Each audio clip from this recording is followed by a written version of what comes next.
Merci Père pour toutes choses. Que la louange et la gloire te reviennent. Au nom du Seigneur Jésus-Christ de Nazareth. Amen. Amen. Alléluia. Amen. Que le nom puissant du Seigneur Jésus-Christ soit glorifié. Apocalypse chapitre 4, versets 1 à 8. Apocalypse chapitre 4, versets 1 à 8. C'est dans ce texte que nous allons travailler aujourd'hui. Mais nous n'oublions pas que nous sommes en train de continuer notre grand thème que nous avons intitulé « Vivre pour Christ ».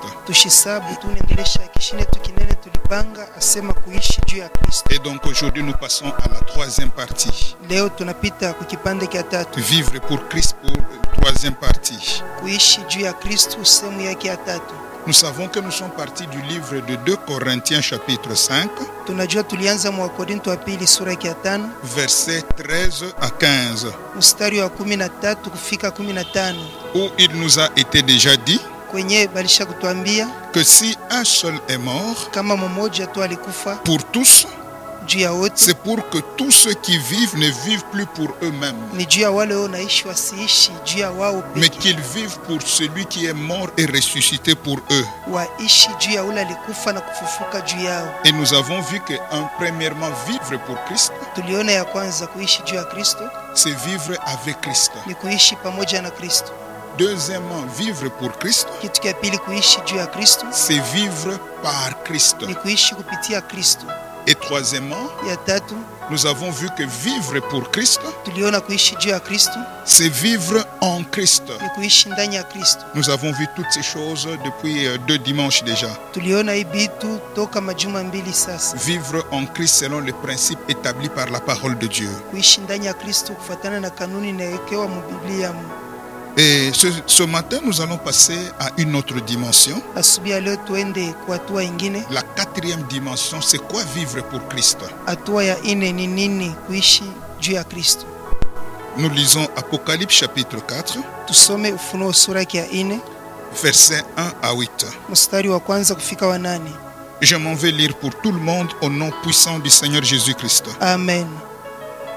Après cela, je regardais et voici, une porte était ouverte dans le ciel. La première voix que j'avais entendue comme le son d'une trompette et qui me parlait dit: monte ici et je te ferai voir ce qui doit arriver dans la suite de temps, dans la suite. Aussitôt, je fus ravi en esprit. Et voici, il y avait un trône dans le ciel et sur ce trône, quelqu'un était assis.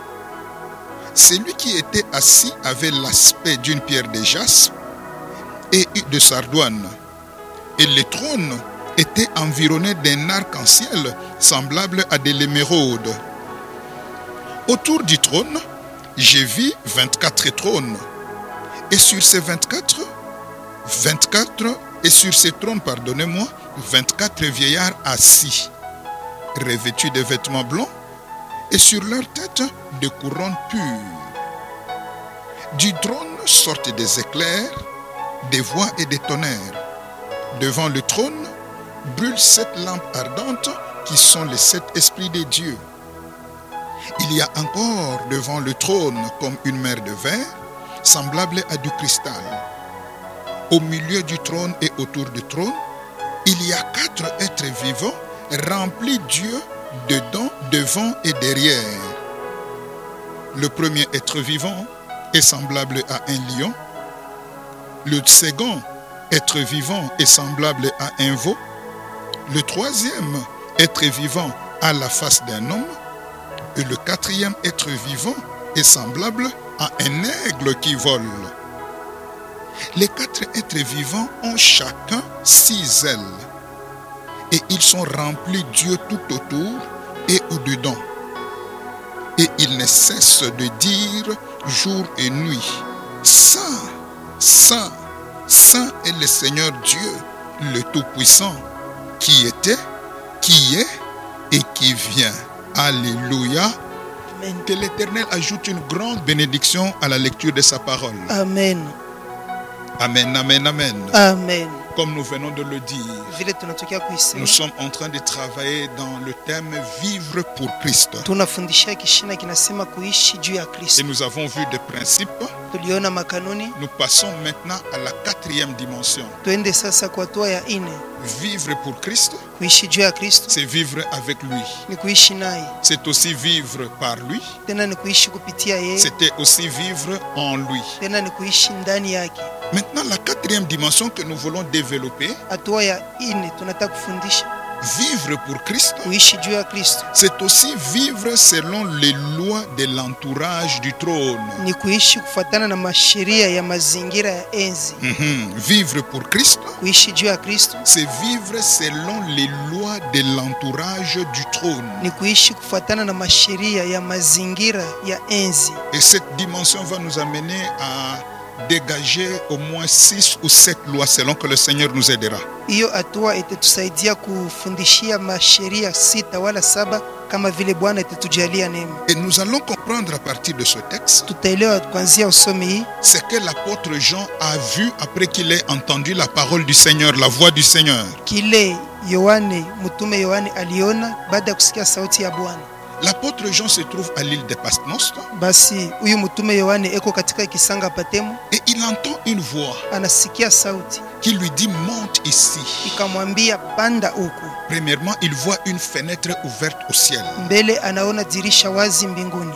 Et là, je vais dire déjà à quelqu'un, Hapa nataka kuelezea mtu, lorsque tu vis pour Christ, kama unaishi juu ya Kristo, le ciel au-dessus de toi est ouvert. mbingu juu yako iko wazi. Alléluia. Amen. Et quand il voit le ciel ouvert, Wakati anaona mbingu wazi, une voix se fait entendre. sauti moja ikasikilika. Il reçoit une invitation Anapokea mwaliko, qui lui demande de monter. inamuomba apande. Et il est pris en esprit, il est saisi en esprit Anachukuliwa katika roho, et il se retrouve au ciel. analikuta mbinguni. Et là, il voit beaucoup de choses. Kule anaona mambo kadhalika. Parmi ces choses, il voit un trône. Kati ya bile bitu aliona, anaona enzi. Et sur ce trône, quelqu'un est assis. Juu ya hiyo enzi mtu mmoja ameketi. Et puis, il voit 24 autres trônes. Kisha anaona maenzi ingine 24. Et sur ces 24 trônes, il y a 24 vieillards qui sont assis. Juu ya maenzi 24, wazee 24 wameketi. Puis, il voit encore autre chose. Nyuma akaona kitu kingine. Au milieu de ces trônes Kati ya maenzi haya, et autour de ce trône, pembeni ya maenzi haya, il voit 4 êtres vivants. anaona biumbe 4 bizima. Et ce sont des 4 êtres vivants mystérieux et exceptionnels. Ni biumbe 4 bizima bya siri bya upekee. Ces 4 êtres vivants, Biumbe 4 bizima il les voit, mais ils ont des ailes. anebaona, lakini beko na mabawa, Ils ont aussi les yeux, beaucoup d'yeux. beko na mecho mingi. Ils n'en ont pas 2. Abana na mbili, Ils en ont tellement beaucoup. beo nayo ya mingi. La Bible ne donne pas le nombre. Biblia itaye bwingi.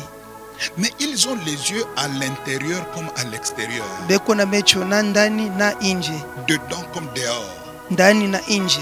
Et les yeux du dehors, Na mecho ya inje, il y a ces yeux-là qui sont devant et les autres yeux sont derrière. kuko mecho ingine kumbele, mecho ingine kunyuma. Des êtres mystérieux. Biumbe bya siri. Et ces ailes-là, Na bile biumbe, ils ont plutôt ces êtres-là, bile biumbe ils ont comme travail en train de crier tout le jour, Saint, Saint, Saint est le Seigneur Dieu. beko na kazi ya kulalamika mtakatifu, mtakatifu, mtakatifu Bwana Mungu. Et ils le font jour et nuit. Banaifanya usiku na mchana. Et puis ils voient les êtres, ils sont à 4. Kisha anaona biumbe 4.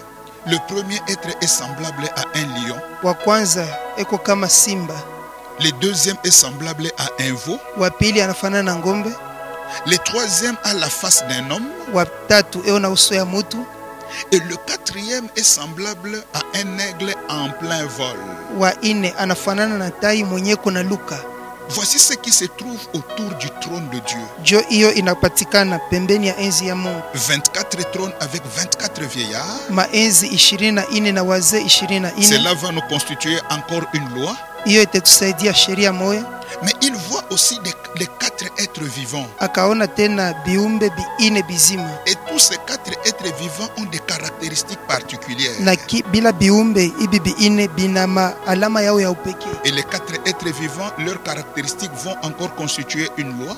Tena alama yabo ya biumbe biine itakuwa sheria kwetu. Et puis, chaque être vivant a sa particularité. Tena kila kiumbe kizima kina upekee wake. Et chaque particularité va nous aider à avoir encore une loi pour être autour du trône. Basi hiyo upekee itatusaidia kwa sheria juu kwa karibu ya enzi. C'est pourquoi nous avons dit, Ndio maana tulisema pour vivre en Christ, juu ya kuishi ndani ya Kristo c'est vivre selon les lois de l'entourage du trône. ni kuishi kufuatana na sheria ya mazingira ya enzi. C'est pas tout le monde qui est autour du trône. Sio mtu yote kwa karibu ya enzi. Il y a des personnes, Kuna watu il y a wale des êtres qui sont acceptés autour du trône. biombe binechikiwa karibu ya enzi.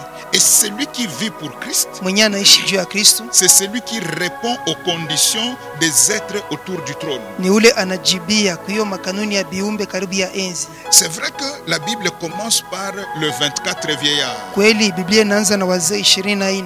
Mais ce matin, nous n'allons pas commencer par les vieillards.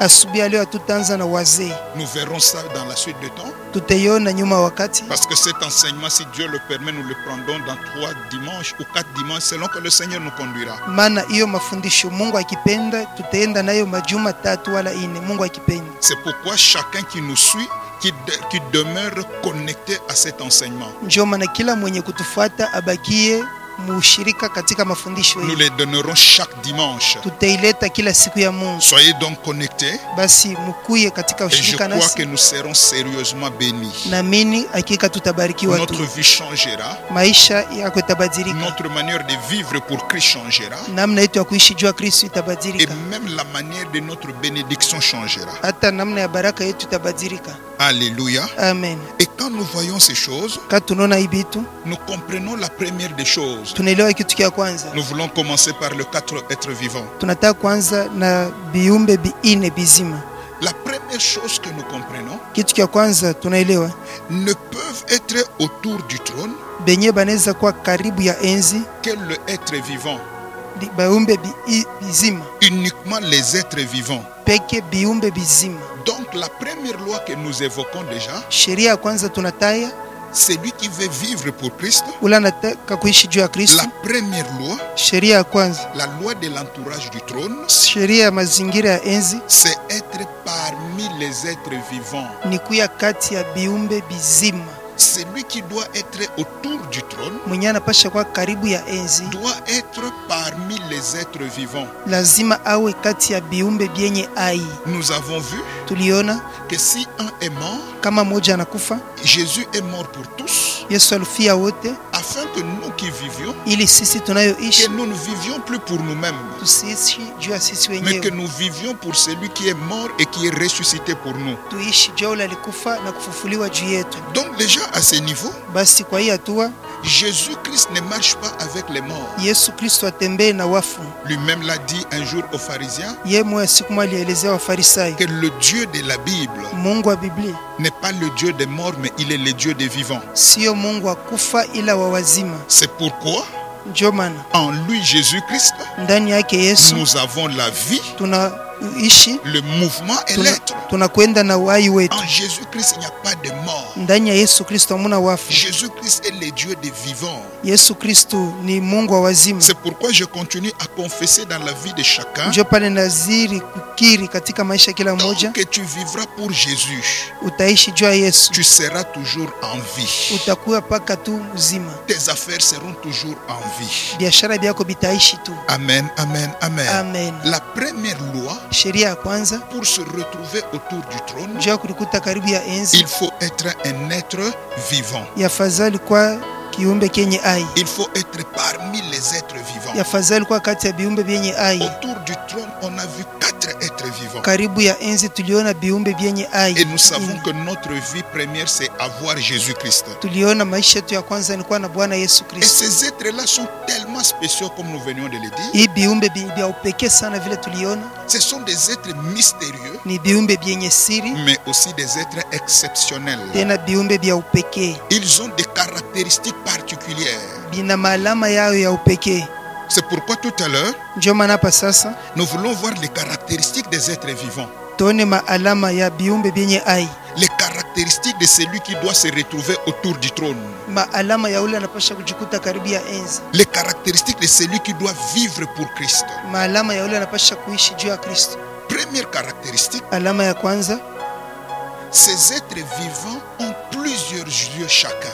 hiyo viumbe biine bizima biku na mecho mingi kila mmoja. Ils ont chacun plusieurs yeux.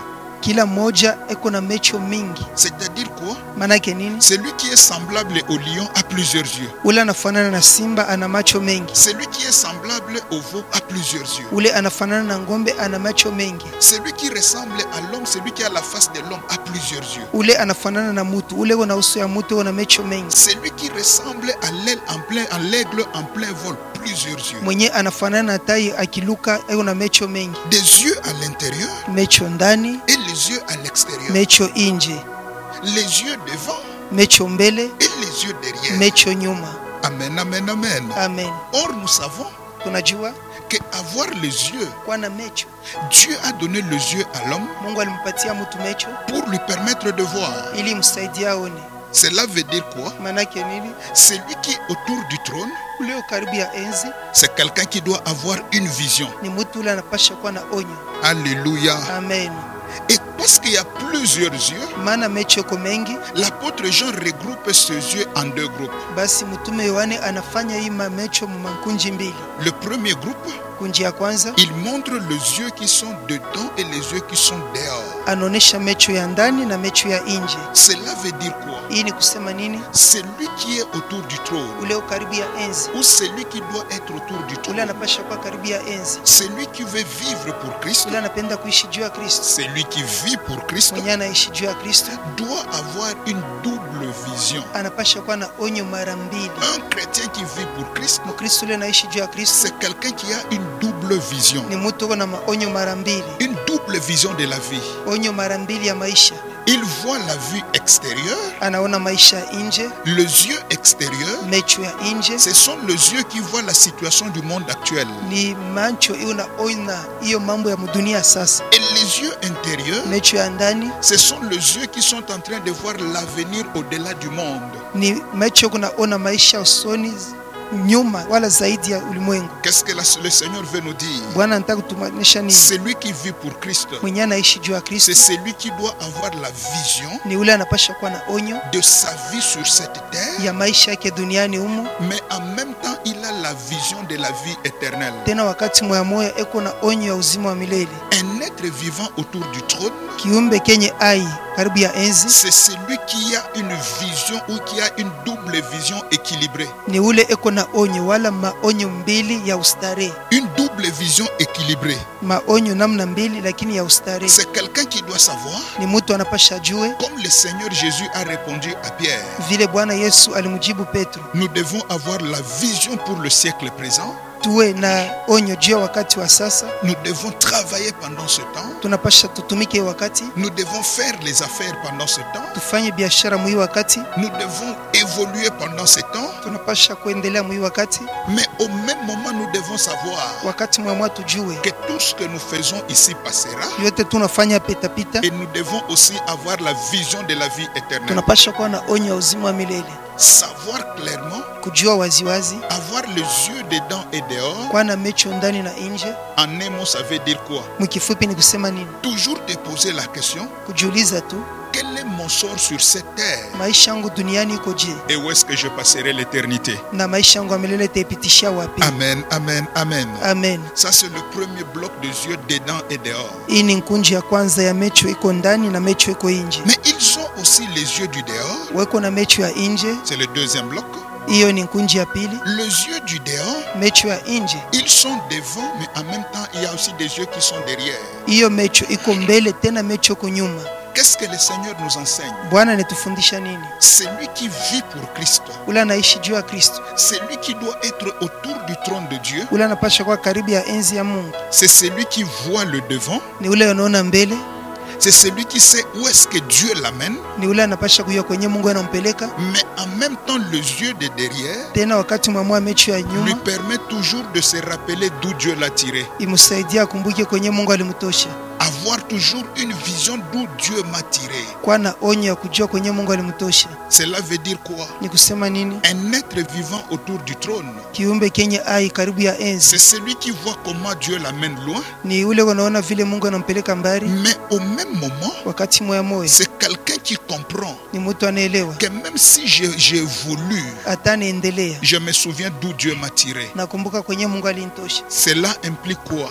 Ile ni kusema nini? Quand je me souviens d'où Dieu m'a tiré, Jikumbuke kwenye Mungu alinitosha, je suis obligé de rendre grâce à Dieu. lazima nimshukuru Mungu. Les yeux qui sont derrière, Mecho iliyo nyuma c'est les yeux qui nous poussent chaque fois de nous rendre compte que nous ne valions rien. bashi ni mecho nimfanya niona kama shiku kwake na bei. Mais si aujourd'hui je suis ce que je Leo suis, hii kama niko hiki niko, c'est une grâce que Dieu m'a faite. ni neema Mungu Ça ananijalia. me pousse à l'adorer, ça me pousse à lui rendre des actions de grâce. Hiyo inafanya kama ni muabudu, ni mshukuru. Alléluia. Amen. Est-ce que tu peux dire à ton voisin maintenant, ayons les yeux devant et derrière? Ayons les yeux devant et derrière. Un chrétien, c'est un homme reconnaissant à tout moment. Mkristo ni mtu wa shukrani wakati zote. Je suis ce que je suis par la grâce de Dieu. Niko kile niko kwa neema ya Mungu. Dis maintenant encore à ton voisin, ayons les yeux au-dedans et au-dehors. Ayons les yeux au dedans et au dehors. Nous devons avoir toutes ces histoires avec nous. Ce sont des visions de la vie chrétienne. Tuwe na hii vitu vyote pamoja nasi, ni maonyo ya maisha ya On ne Ukristo. doit pas être trop extrémiste. Tushukwe mpaka kabisa, Non, il n'y a que le ciel. peke mbingu Non, il n'y a que la terre. paka dunia, Le deux à la fois, yote mbili ça saa nous moja. permet de mener une vie équilibrée. Hiyo inatusaidia kuishi maisha ya Je ustarehe. dois vivre en paix sur la terre. Niishi msalama mu dunia, Je dois manger, me vêtir et tout faire. napasha kula, kuvala na Mais kufanya je dois vyote. savoir que Jésus-Christ revient bientôt. Hiyo ndio alama ya kwanza. La deuxième caractéristique, Alama ya pili, ces êtres vivants ont chacun 6 ailes. hii viumbe vyenye ai bina kila mmoja mabawa À sita. quoi servent ces ailes-là? Hiyo mabawa ina maana gani? Les ailes qu'ils ont. Mabawa banayo. L'apôtre Jean ne nous l'explique pas, Mtume Yohana tutafsirie, mais Ésaïe nous l'explique. Isaya ni tutafsiri. Alors nous lisons Ésaïe chapitre 6, versets 1 et 2. Tusome Isaya sura yake ya 6 mstari wa kwanza na wa pili. Ésaïe chapitre 6, versets 1 et 2. Isaya sura yake ya 6 mstari wa kwanza na wa pili. La Bible nous donne maintenant le rôle de ces 6 ailes. Biblia inatupachia kazi ya hiyo mabawa sita. Ésaïe chapitre 6, versets 1 et 2. Isaya sura yake ya 6 mstari wa kwanza na wa pili. Je m'en vais lire. Kumbi nisome. L'année de la mort du roi Osias, j'ai vu le Seigneur assis sur un trône très élevé, et les pans de sa robe remplissaient le temple. Des séraphins se tenaient au-dessus de lui. Ils avaient chacun 6 ailes, comme les 6 ailes d'Apocalypse. 2 dont ils se couvraient la face, 2 dont ils se couvraient les pieds, et 2 dont ils se servaient pour voler. Alléluia. Amen. Alléluia. Amen. Qu'est-ce que cela signifie? Nini inafanyika hapa? Chaque paire des ailes Kila mabawa mbili jouait son rôle. ilikuwa na kazi yayo. Alors les deux premières ailes, les deux Ma- premières ailes, Mabawa ya kwanza, ile mbili ya kwanza, la Bible dit les deux premières ailes leur servaient pour se couvrir la face. asema mabawa mbili ya kwanza iliwasaidia kufunika uso. Personne ne le couvrait, Hakuna la liwafunika, mais ils se couvraient eux-mêmes la face. wao peke walijifunika uso. Cela veut dire seulement quoi? Ni kusema nini tu? Lorsqu'on est devant le Seigneur, Kama tuko mbele ya Bwana, celui qui vit pour Christ, ule anaishi juu ya Kristo celui-là doit s'effacer. lazima ajizime, Il efface sa lumière, son visage. anazima uso wake. Ça, c'est la dimension ou la notion de l'humilité. Hiyo ni mafundisho ya kujishusha. Ils veulent seulement dire au Seigneur, Anataka kumwambia tu Bwana, si nous sommes ce que nous sommes, kama tuko kile tuiko, ce n'est pas nous, Seigneur, haina sisi mais c'est Bwana, une grâce que toi tu nous as faite. ni neema wewe Bwana ulitufanyia. Ils s'effacent. Banajimika. Et Dieu nous appelle aujourd'hui Mungu anituita leo Nous qui voulons vivre pour Christ, shi tunapenda kuishi juu ya Kristo, effaçons-nous devant le Seigneur. turijime mbele ya Bwana, Laissons à Dieu sa première place tumwachie Mungu fasi yake ya et nous ne kwanza, cesserons d'être bénis. na hatutaacha kubarikiwa. Les deux ailes doivent nous permettre de nous cacher la face. Mabawa mbili lazima tusaidie kujificha Nous en uso. avons parlé, je crois, il y a 2 dimanches pour quand nous avons parlé de la simplicité. Basi tulisemea kuku majuma mbili wakati tulisemea kujishusha, unyenyekevu. Les 2 autres ailes, Hii mabawa mbili ingine, la Bible dit qu'ils se couvraient les pieds. Biblia inasema alijifunika mikulu. Les êtres vivants, Viumbe vyenye hai quand ils sont devant le trône, wakati mbeko mbele ya enzi ils se couvrent le pied. wanajifunika mikulu, Couvrir le pied. kujifunika mikulu. Qu'est-ce que le Seigneur veut nous dire? Bwana anataka kutuonesha nini? Le pied a été donné Mikulu balitupayo comme le principal moyen de déplacement de l'homme. kama namna moya ya msingi ya mtu Le kusafiri. moyen principal de déplacement de l'homme, ce sont les pieds. Namna ya mtu ya msingi ya kutembea ni mikulu Le yake. corps de l'homme se déplace au moyen de ses pieds. Mwili ya mtu inatembeaka kwa ajili ya mikulu Et yake. c'est de la même manière que nous devons nous retrouver devant le Seigneur. Vile vile tunapasha kujikuta mbele ya Bwana. Et celui qui vit pour Christ, Ule anaishi juu ya Kristo c'est celui qui a des pieds couverts. ni ule una mikulu yenye kufunika, C'est-à-dire c'est comme des chaussures. ni kusaa bilato. Mais ne peut couvrir le pied Mwenye anazofunika mikulu que celui qui les a lavés. ni ule aliiosha. Alléluia. Amen. Celui qui se présente devant Dieu Ule anajishimama mbele ya Mungu, vient pour couvrir ses pieds, anakuya anafunika mikulu mais yake. ses pieds doivent avoir été lavés. Mikulu yake lazima ilisafishwa. On ne se présente pas devant le Seigneur avec le pied sale. Hautasimama mbele ya Bwana na mikulu michafu. Beaucoup de gens se promènent mais qui viennent devant le Seigneur avec le pied sale. Batu mingi banatembea banakuja mbele ya Bwana na mikulu chafu. Alléluia. Amen. C'est pourquoi Jésus lui-même, Ndio maana Yesu peke avant que ses disciples ne prennent la Sainte Seine, mbele ya wanafunzi wake wakaribishe il meza a ya Bwana, d'abord commencé par leur laver les pieds. akaanza kuwaosha miguu. Vous vous êtes promenés partout, Basi mulitembea pale mais pote. maintenant je veux vous faire entrer dans une nouvelle dimension. Hapa nataka kuwaingisha katika hatua mpya. Ayez vos pieds lavés, Muwe na mikulu yenu yenye kuoshwa. que vos pieds ne soient pas sales.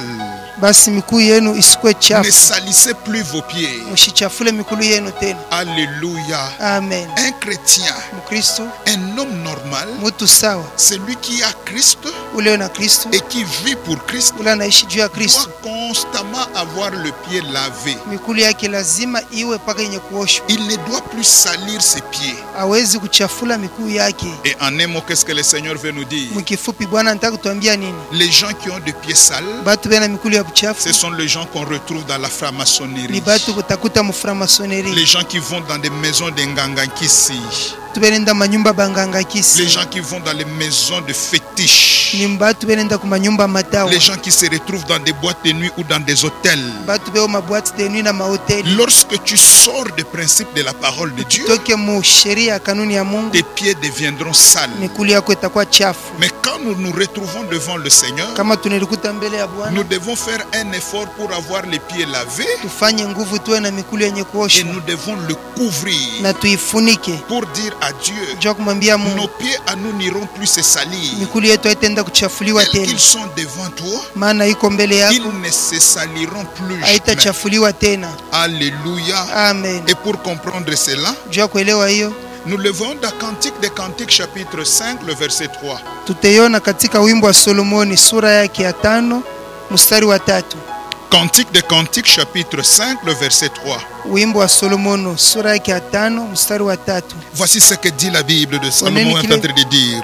Biblia inasema, Solomoni jo anasema, J'ai ôté ma tunique, comment la remettrai-je? J'ai lavé mes pieds, comment les salirai-je? Alléluia. J'ai enlevé déjà la tunique. nimeondoa kanzu Je ne yangu, peux plus la remettre. nitaivaa namna gani? J'ai lavé mes pieds. Nimesukua miguu yangu. Mes pieds que Jésus a lavés, moi-même je les ai lavés. Hiyo miguu Yesu alisukua, mimi peke naisukua. Comment puis-je encore les salir? Nitaichafua namna gani? Comment moi qui suis en Christ, Mimi niko ndani ya Kristo. comment on peut encore me voir chez les sorciers? Je bateniona kwa baloji? Comment moi qui prêche la parole, Je mimi nayehubiri neno comment on peut me trouver dans les cimetières la nuit? batenikuta makaburi usiku? Je Comment moi qui prêche la parole, mimi nahubiri neno? comment on peut me retrouver dans une boîte de nuit. Je batanikuta mu boîte de nuit. J'ai déjà lavé mes pieds pour Jésus. Nimesukua miguu yangu juu ya Je Yesu. les couvre. Je Najifunika. ne les salirai plus jamais. Sitaichafua kamwe tena. Je prie Dieu aujourd'hui Namuomba Mungu que leo cette parole de Dieu t'affecte hiyo neno ya Mungu kuguse. et qu'à partir d'aujourd'hui, Kwanza leo que tes pieds ne se salissent plus jamais. miguu yako isichafule tena. Alléluia. Amen. Dis maintenant à ton voisin, lavons nos pieds pour toujours. Lavons nos pieds pour toujours. Maintenant, dis-lui, ne salissons plus jamais nos pieds. Ne salissons plus jamais nos pieds. Est-ce que quelqu'un peut dire maintenant, je ne salirai plus mes pieds? Je ne salirai plus mes pieds. Je vis pour Jésus. Je vis pour Jésus. Et mes pieds seront toujours propres. Et mes pieds seront toujours propres. Et je les couvrirai de mes ailes. Et je les couvrirai de mes ailes. Que Dieu te fasse grâce Mungu aujourd'hui. akujalie neema siku ya leo. Alléluia. Amen. Troisième catégorie des ailes. Basi aina ya tatu ya mabawa, Les deux autres ailes qui restent. hii mabawa mbili inabakia. La Bible dit qu'ils avaient encore deux autres ailes pour voler. Biblia inasema balikuwa na mabawa mbili ingine ya kuluka. Nous avons vu Tuliona les deux premières ailes, mabawa mbili ya kwanza c'est pour montrer l'humilité. ni juu ya kuonesha unyenyekevu. Les deux autres ailes, Mabawa ingine mbili c'est la dimension de la pureté. ni hatua ya usafi. Les pieds doivent être purs. Mikuli iwe safi. Le chrétien doit marcher dans la pureté. Kristo lazima atembee mu utakaso. Et les deux autres ailes qui restent, Hii mabawa mbili ya mwisho ça inabakia, leur servait pour voler, kazi yao ni ya kuluka, pour aller loin dans les hauteurs. kwenda juu sana. Et ici, il y a plusieurs lectures. Hapa kukuma utafsiri Mais mengi. nous ne parlerons pas des ailes de l'aigle aujourd'hui. Hatutasemea mabawa ya tai leo. Mais ici, les ailes sont prêtes pour voler. Hapa mabawa iko pale juu ya kuluka. Les êtres vivants Viumbe vyenye hai sont autour du trône, beko karibu ya enzi, mais ils sont prêts à voler. beko karibu ya kuluka. Ils veulent voler pour aller où? Baluke kwenda wapi? Qu'est-ce qu'ils vont aller faire? Bataenda kufanya nini? Le Seigneur veut nous donner une instruction. Bwana anataka kutufundisha. Les deux autres ailes qui permettent de voler, Hii mabawa mbili ingine hiyo unasaidia kuluka c'est la notion de la disponibilité. ni mafundisho ya utayari. Alléluia. Amen. Ils sont prêts pour voler. Wao ni tayari ya kuluka. Ils sont comme les avions de chasse. Wao kama ndege ya vita. Un pilote d'avion de chasse est dans l'avion. Basi pilote wa avion de chasse ko mundeke, Quand on lui dit go, bakimwambia enda, il se lève, il vole.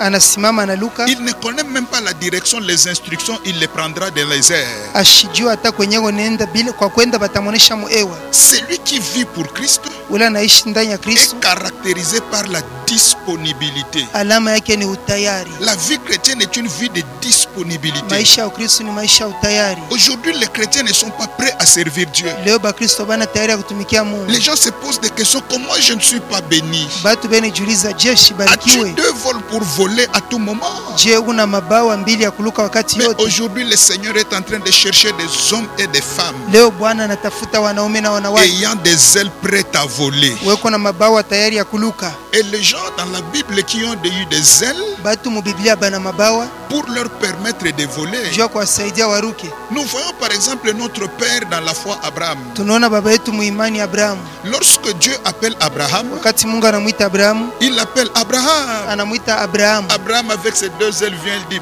me voici. Yeye alikuwa na mabawa yake mbili, anasema mimi Alléluia.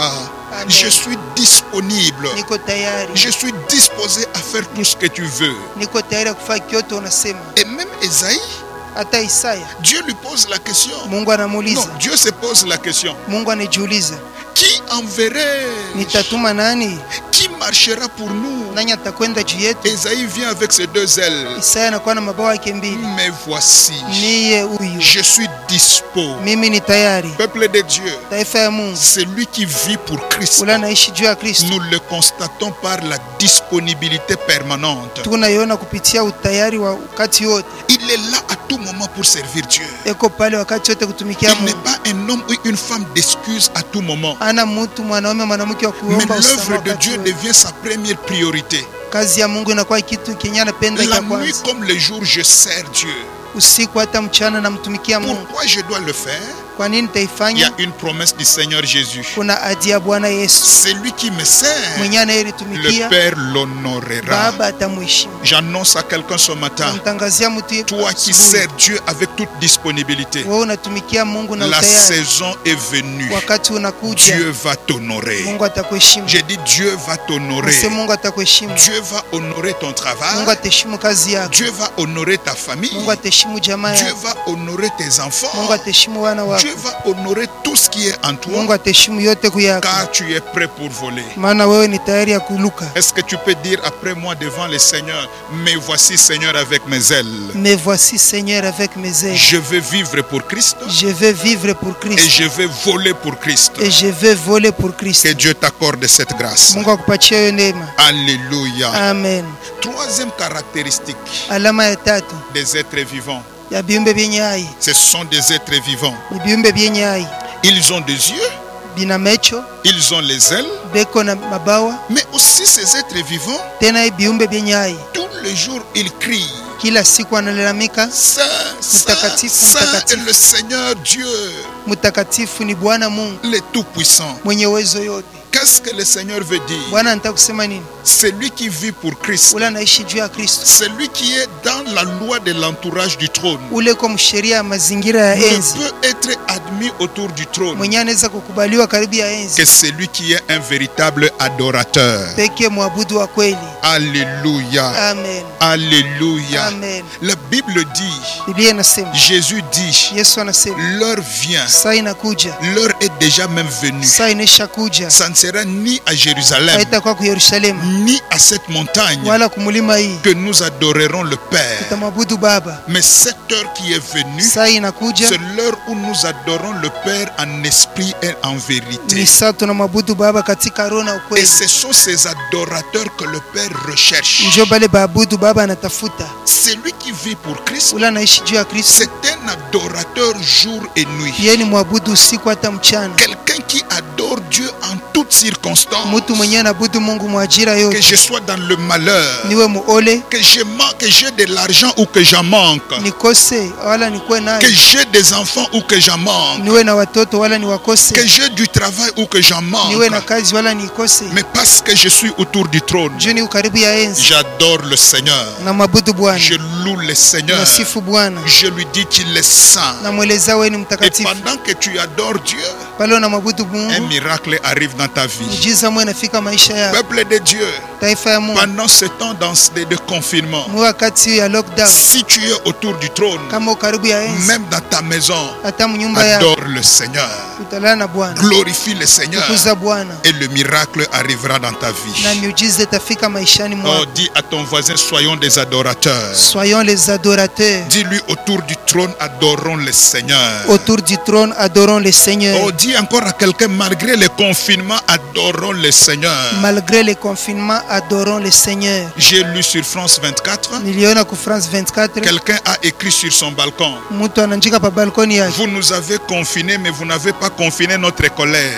basi mulitweka mu lockdown lakini kasirani yetu hapana. J'ai compris une chose, Nilielewa kitu il kimoja, n'a pas Christ. ana na Kristo. Mais moi, chrétien, Mie Mkristo, que je sois confiné ou pas, nikuwe mu lockdown wala que mon hapana, travail soit supprimé ou pas, kazi yangu je ndio wala ne hapana, crains rien. siogope Je kitu, suis autour du trône. karibu ya Je enzi, glorifie le Seigneur namtukuza Bwana. parce que je sais une chose. Juu najua kitu moja, Autour du trône, karibu ya enzi, si une porte se ferme, mlango moja ikifungwa, une autre s'ouvrira. ingine itafungulika. Car celui qui est sur le trône Maana ule uko juu ya enzi, n'est pas n'importe qui. ana mtu yoyote, Il a la clé de yeye David. anafungula Daudi, Il ouvre à droite, anafungula il kuume, ouvre à gauche, anafungula il kushoto, ouvre devant, anafungula il mbele, peut ouvrir même anaweza derrière. fungula hata nyuma. C'est pourquoi, Ndio maana autour de son trône, karibu ya enzi je yake dois être un adorateur. napasha kuwa muabudu, Je dois célébrer le Seigneur en toutes circonstances. napasha kuabudu Bwana mwikila ajira. Amen, amen, amen. Amen. Oh, que ce dimanche, Dieu t'amène dans une grande dimension d'adoration. Hiyo siku ya Mungu akupeleke mwatua kubwa Dis ya encore à ton kuabudu. voisin, adorons Dieu pendant cette période.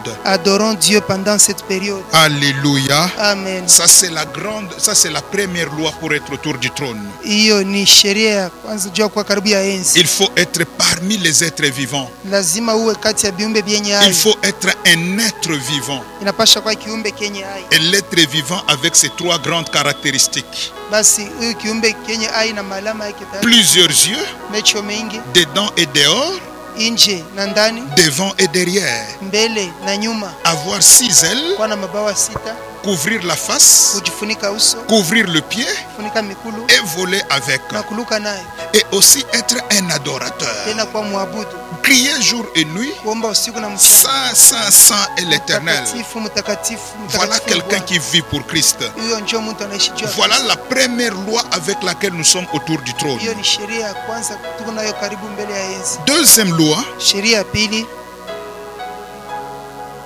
de l'entourage du trône. ya mazingira ya enzi.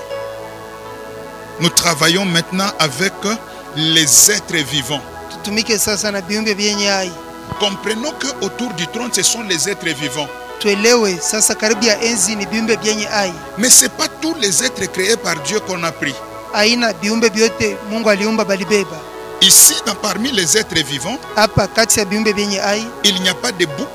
hakuna Les boucs, les hakuna chèvres. ba mbuzi, Il n'y a pas de chiens.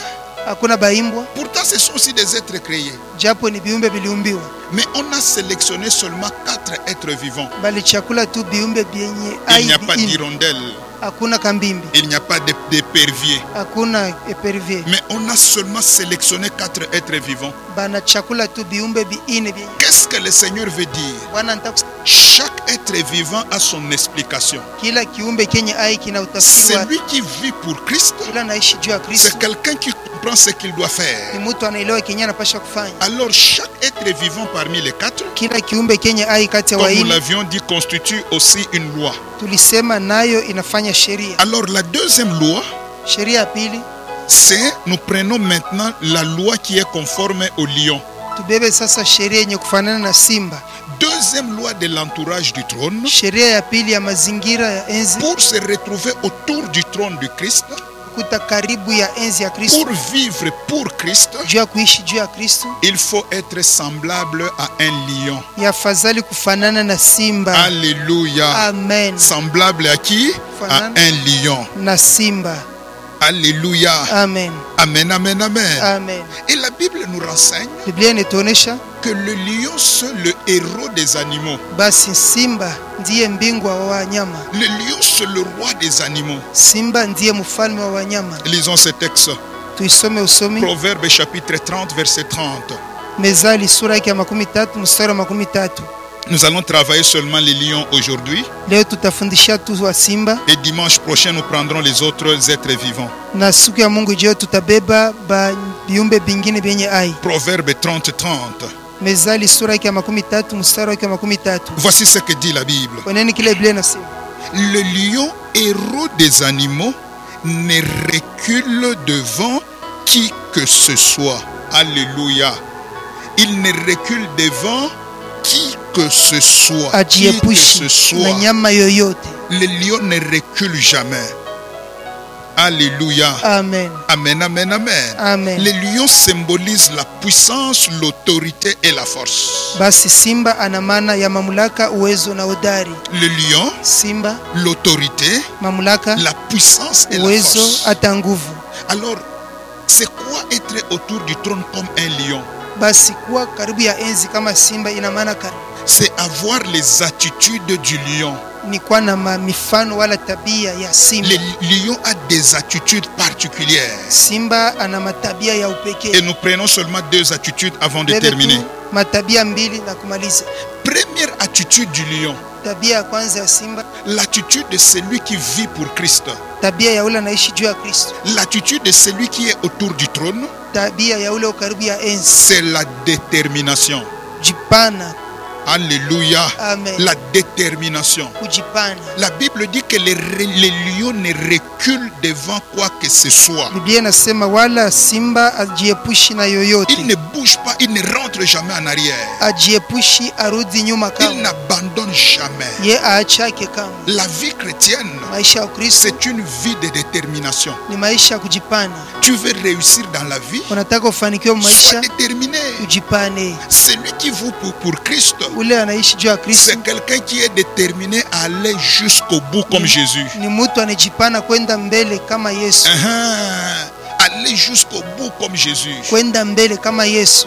Malgré la souffrance de la croix, Ingawa mateso ya msalaba, Jésus-Christ est allé jusqu'au bout. Yesu Kristo alienda mpaka mwisho. C'est pourquoi la Bible le reconnaît comme le lion de la tribu de Juda. Ndio pale Biblia inamtambua kama simba wa kabila ya Il Yuda. ne recule pas. Ye arudi Oh nyuma. bien-aimé, je dis à quelqu'un, Jamani, naambia mtu toi qui vis pour Christ, wewe unaishi juu ya Kristo, ne recule jamais. usirudi nyuma. Même si la situation est compliquée, Hata mambo kunguvu, ne recule jamais par rapport à ta foi. usirudi nyuma muimani yako. Quelles que soient les circonstances dans lesquelles tu te retrouves, Ingawa majira mulo unajikuta, avance avec Jésus. endelea na Yesu. Tu es un lion. Wewe ni simba, Tu es une lionne. wewe ni simba mwanamke. Avance encore. Endelea tena, Tu ne tomberas pas. kama Mais utaanguka. le lion de la tribu de Juda qui est en toi Si kabila Yuda te donnera aussi la victoire. atakupatia na wewe ushindi. Amen, amen, amen. Amen. Est-ce que tu peux m'aider à dire à ton voisin, ne recule jamais. Ne recule jamais. Dis-lui, ne recule pas par rapport à ta foi. Ne recule pas par rapport à ta foi. Peuple de Dieu, Taifa ya Mungu, que la situation dans laquelle tu te trouves, mambo ile mulo nilikuta, que la situation économique, sociale, politique et sanitaire du monde, basi mambo ya ujumi, ya siasa, ya fedha, que ya cela dunia ne réduise pas ta foi. isipungue imani yako. Mais Dieu m'envoie pour te dire, Mungu ananituma nikuelezee, crois encore, aminia tena, avance encore. songa mbele. Toi qui vis pour Christ, Wewe unaishi juu ya Kristo, un miracle arrivera. muujiza mwe itafika. Alléluia. Amen. Alléluia. Amen. Un lion ne se décourage jamais. Simba apunguki wake, Un lion n'a pas peur. simba akalake na boka, Mais un lion fait peur. simba anaongopeshaka. Ah, ça je reprends. Hii nanzulula, Un lion n'a pas peur. simba ikalake na boka, Mais un lion simba fait peur. analetaka boka. Je veux dire à quelqu'un, Tambia muntu en Christ, ndani ya Kristo, les gens auront peur de toi. watu batakuogopa, Les sorciers auront peur de toi. baloji batakuogopa, Les francs-maçons auront peur de toi. baframason Ne batakuogopa. crains personne. Siogope mutu, Garde ta foi en Christ. chunga imani yako kwa Sois Kristo, déterminé. ujipane.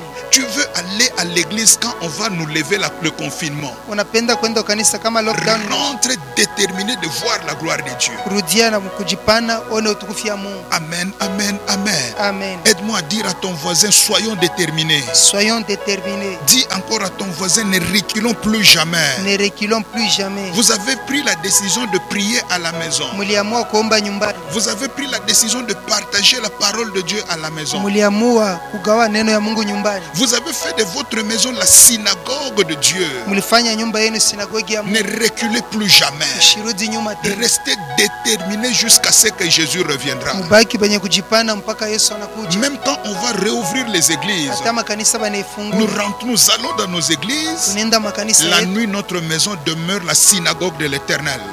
manyumba yetu inabakia tu sinagogi ya Je Bwana. veux encourager quelqu'un. Tatia imani, Toi qui vis pour Christ, wewe ule unaishi juu ya Kristo, n'abandonne jamais. usiache kamwe, N'abandonne jamais. usiache kamwe. Surtout ta foi à toi. Zaidi imani yako Ne wewe, l'abandonne jamais. usiache kamwe. Même si les gens se moquent de toi, Tu wanakuchekelea, avance avec Christ. endelea na Kristo, Évolue avec Christ. songa naye, Cherche encore Christ davantage. tafuta tena Kristo zaidi. Sois comme ce Bartimée. Kuya sawi Bartimayo. Bartimée, c'était un lion. Bartimayo alikuwa ni simba, Quand il entend que c'est Christ qui passe, wakati anashikia Kristo juu il anapita, commence à crier. anazolalamika, Les gens le découragent. watu wanampungua Mais kiasi. Bartimée, c'est une chose. Bartimayo na yake Un tumoja, lion ne recule jamais.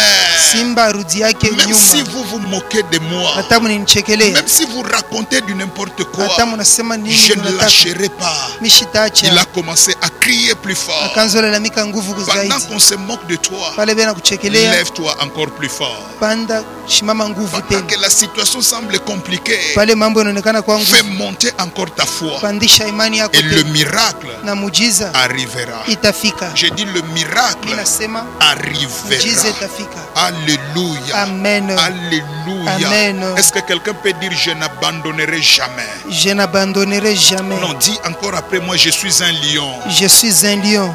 Ah, dis bien, je suis un lion. Je suis un lion. Je te confirme que tu es un lion. Na kuelezea wewe ni simba. Pourquoi je le dis? Kwa nini nakwambia? La Bible dit, Biblia inasema Dieu nous a ressuscités ensemble avec Christ. Mungu alitufufua pamoja na Kristo. Or, le Christ ressuscité Basi Kristo mfufuliwa s'appelle le lion de la tribu de Juda. anaitwa simba wa kizazi cha Donc, Yuda. un lion est ressuscité avec des lions. Basi simba alifufuliwa na wasimba. Et je bénis le Seigneur. Na mbariki Et je Bwana. déclare que dans ta famille, Ninasema jamaa yako il n'y a aucun bouc.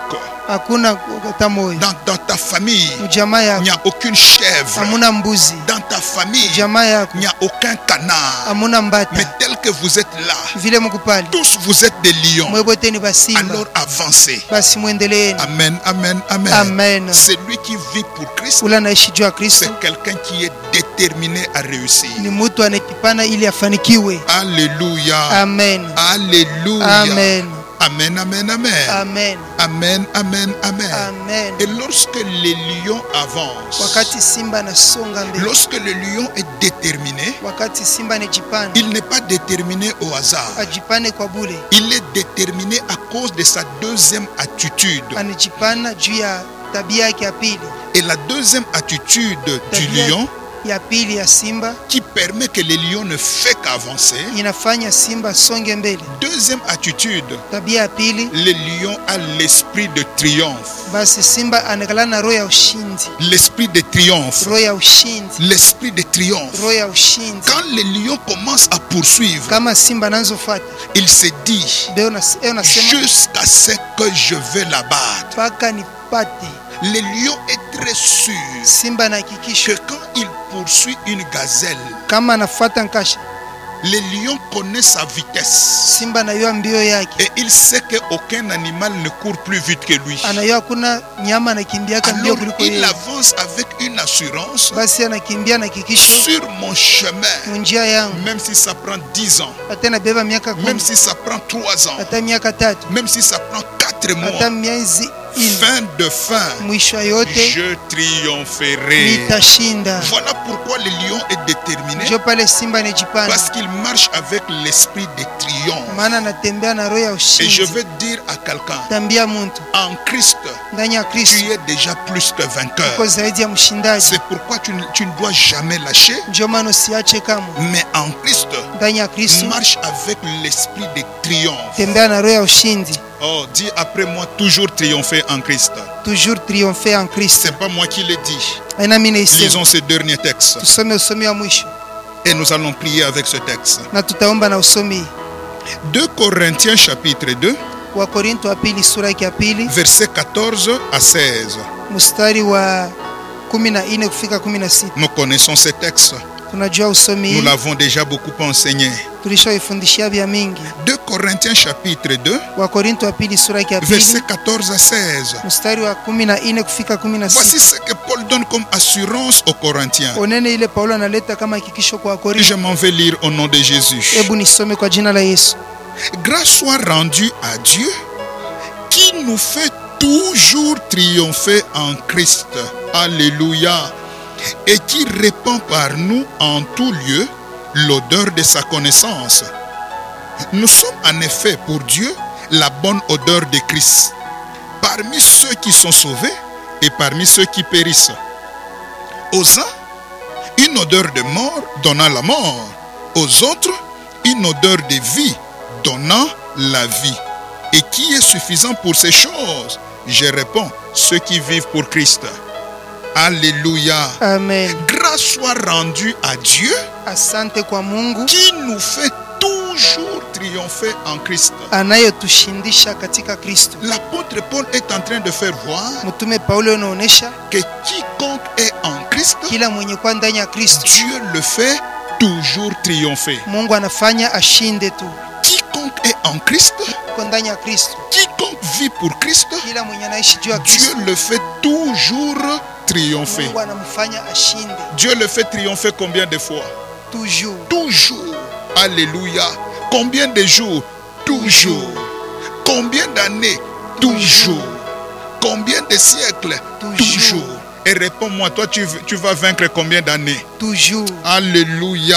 Amen. Tu réussiras combien de fois? Toujours. Tu triompheras combien de fois? Toujours. Pendant que tu dis toujours, j'ai dit tous tes échecs sont en train de tomber. Amen. Pendant que tu dis Amen, j'ai dit tous tes combats sont en train de tomber. Amen. Et je t'annonce, tu vas triompher à tous égards. Amen. Toujours triompher Kushinda daima veut dire triompher en tout temps, en tout lieu et en toutes circonstances. ni kusema kushinda wakati yote, mkila ajira, nafasi yote. Un lion ne perd jamais la bataille. Simba apotezake Et je vita. t'annonce ce soir, Na kutangazia jioni, comme un lion, kama simba tu ne tomberas jamais. hautaanguka Mais kamwe. tes ennemis à toi tomberont. Badui yako wewe Tu wataanguka. n'échoueras jamais. Hautashindwa Mais kamwe. tes ennemis à toi Badui échoueront. bako batashindwa. Selon que Dieu a dit à Josué, Vile Mungu alimwambia Yoshua, nul ne tiendra devant toi hakuna ule atashimama mbele yako tant que tu vivras. wakati utaishi. Je suis en train de terminer pour dire à quelqu'un, Ndio namaliza nikiambia mtu, parce que tu vis pour Christ, maana unaishi juu ya je Kristo. déclare ce matin, Mimi nasema ya tu asubuhi triompheras toujours. utashinda daima. Tu triompheras toujours. Utashinda daima. Dans tes affaires, Biashara tu yako triompheras. utashinda. Dans ton travail, Kazi yako tu triompheras. utashinda. Dans tes études, Masomo tu yako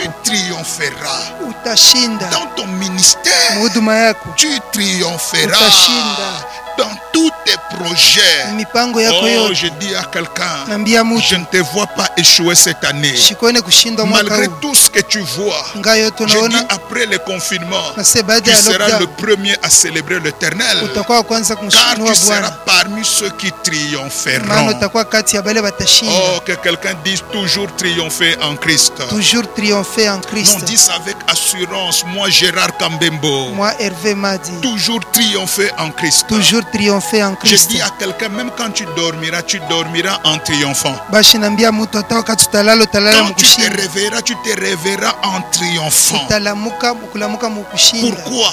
Njia nini? Un lion a l'esprit de triomphe. Basi simba anakalaka na ile Un akili ya lion kushinda. est un triomphateur.